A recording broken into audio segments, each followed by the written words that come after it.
Morning, everybody. I hope you're having a good time or interesting time so far. I'm going to speak for probably about 10, 12 minutes max about scaling user creative. There's a lot more to talk about than that, so if you want to come and chat to us in detail afterwards, we're just out the back here.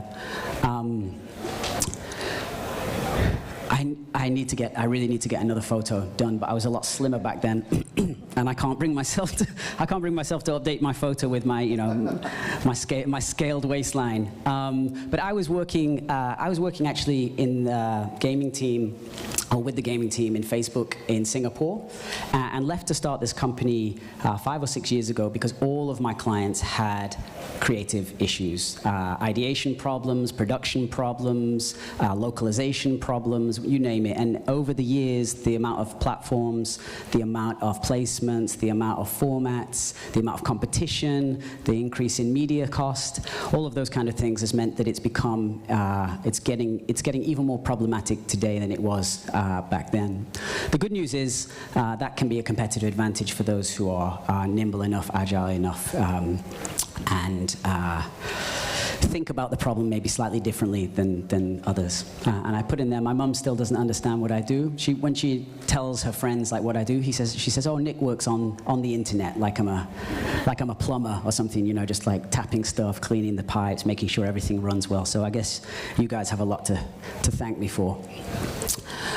So I always like to frame the problem like this. I speak to marketing teams, creative teams pretty much every day, all year round, and I haven't come across one company who's told me that they're happy, 100% happy with their creative process, their creative team, their creative pipeline.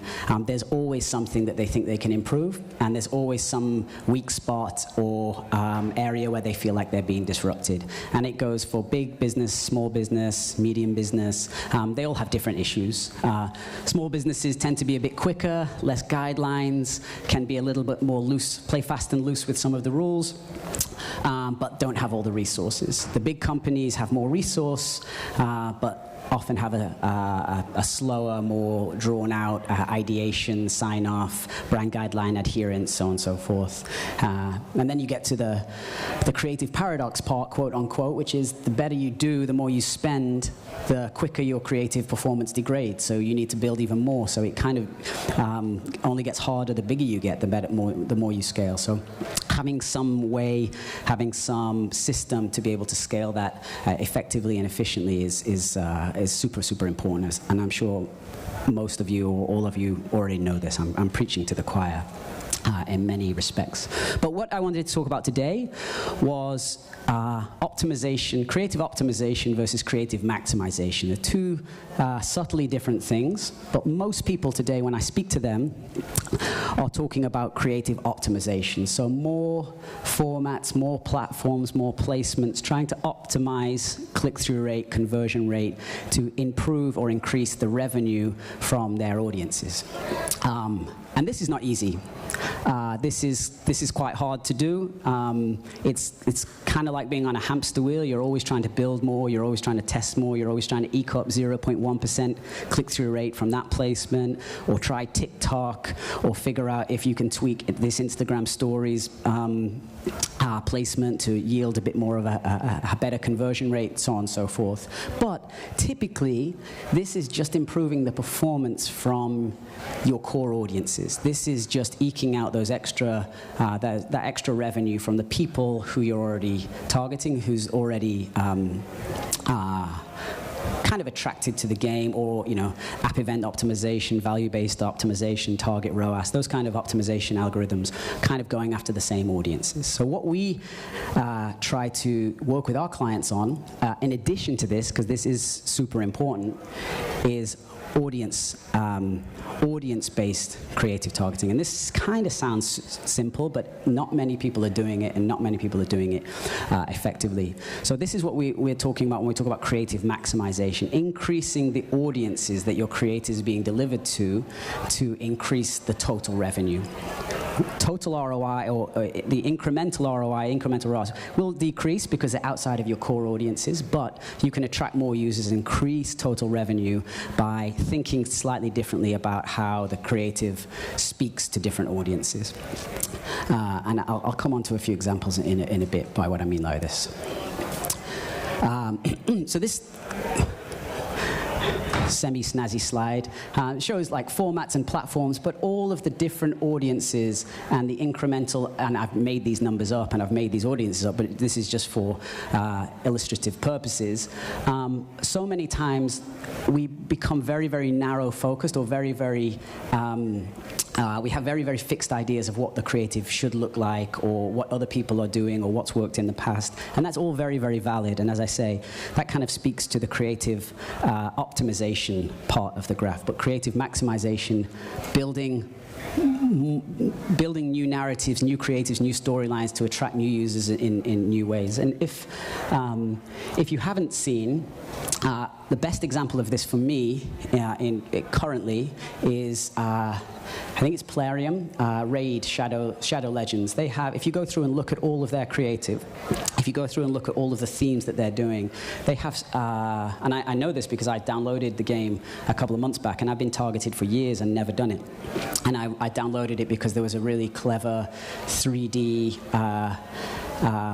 execution with one of the characters, kind of half live action, half 3D, and I was very intrigued as to what the game might be after seeing that ad. But I've been targeted with upgrade type creative, influencer-led creative, statics, events for months and months, and never given it a second thought. So I think that's a really good example of the kind of angles that we're thinking about working on with our clients here.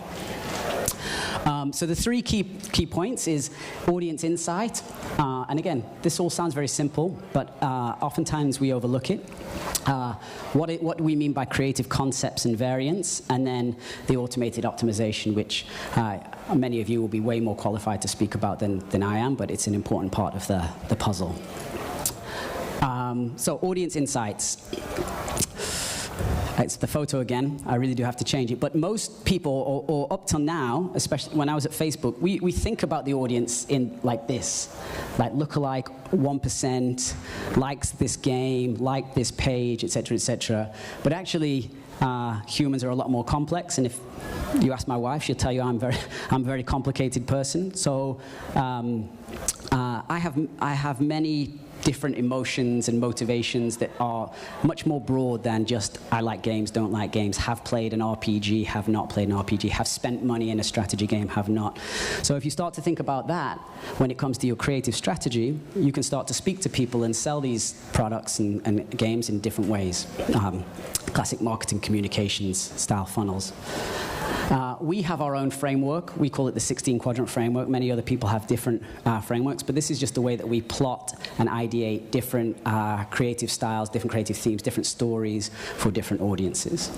And this is a case, we weren't allowed to say the name of the client, but this client has an RPG game, and they wanted to reach out to more hardcore strategy-led sort of gamers, and they wanted to also upsell casual gamers who'd never tried this type of game before, to show them it might be interesting or might be something else that they could look at. So we had some research from a company called Quantic Foundry in Japan that came away with some gamer motivations for us to start building these narratives on. And we found out that motivations from casual and core gamers differ quite a lot. And if you see here, the percentages are what they care most about in games. Then we split that into male and female, casual users, core users. So you can see on the far right-hand side, males maybe stereotypically like action, across both genres of both categories of game. Female core users are interested in the mastery, how to improve, how to dominate, and females, casual and core, also like immersion. So they like the storytelling, they like the depth of the narrative of the creative, something that really entices them, draws them in.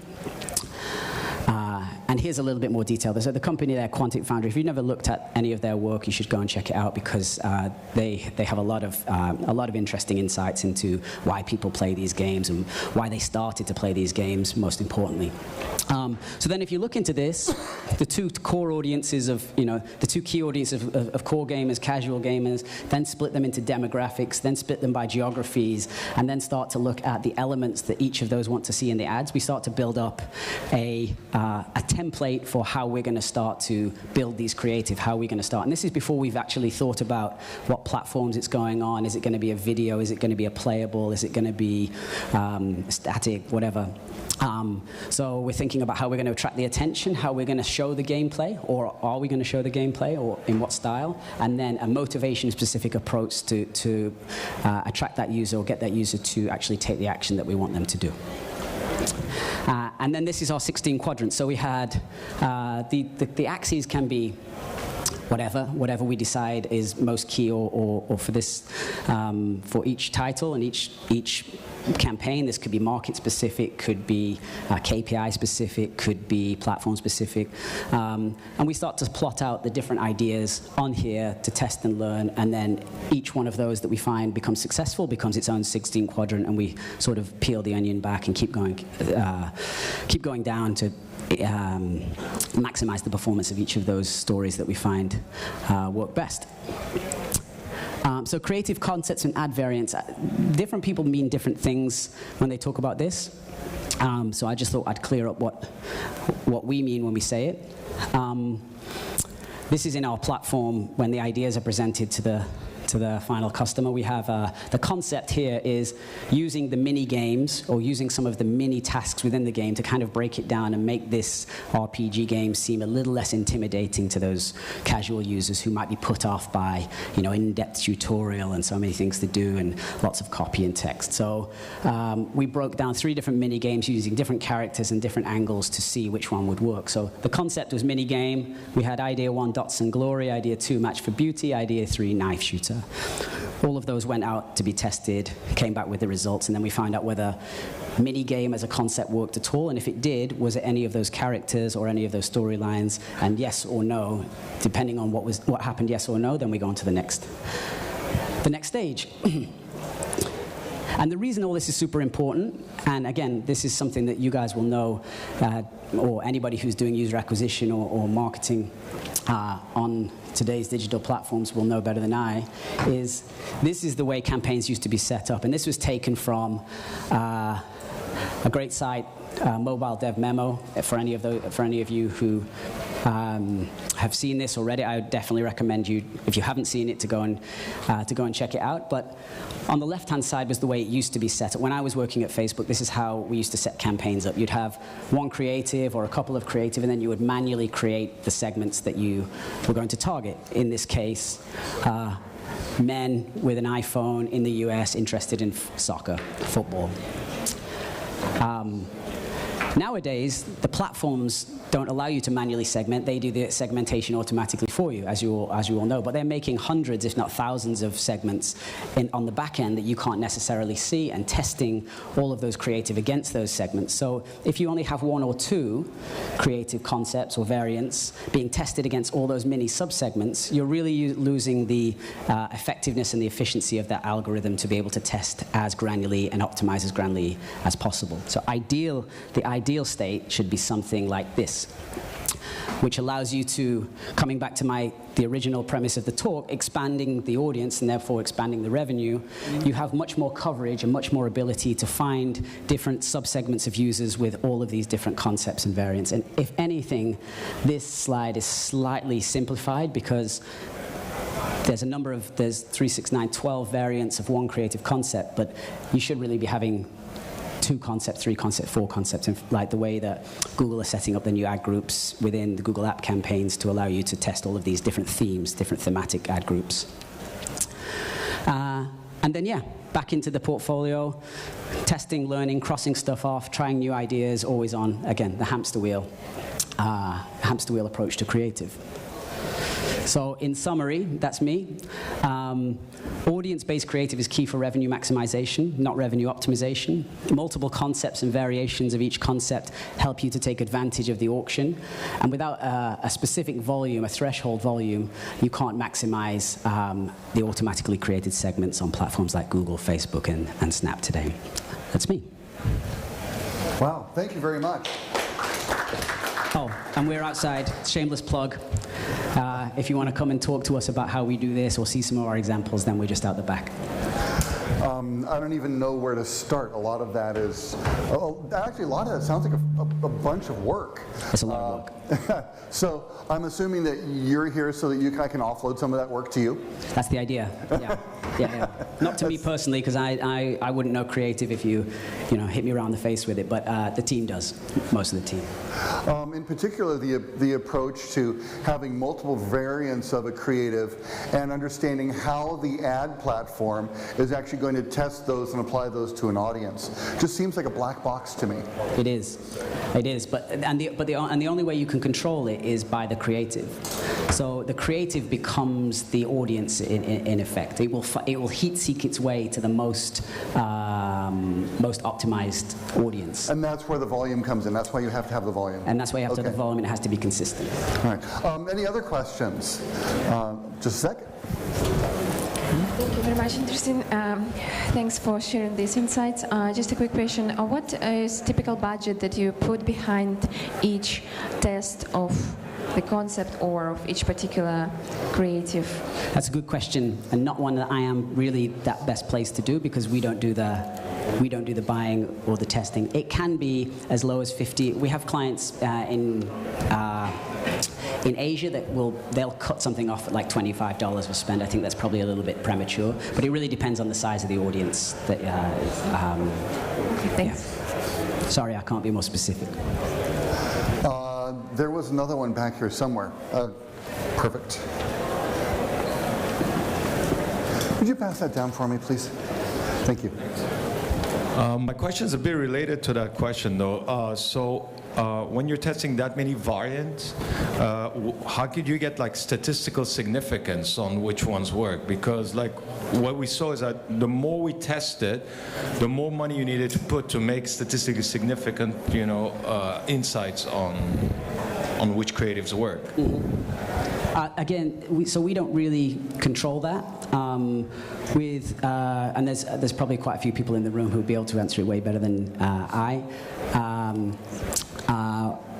It depends on budgets, depends on size of audience, but for Google, I think best practice is run it for 10 days, but you can't necessarily control the budget at an asset level, so you're kind of hamstrung in terms of that. Other questions?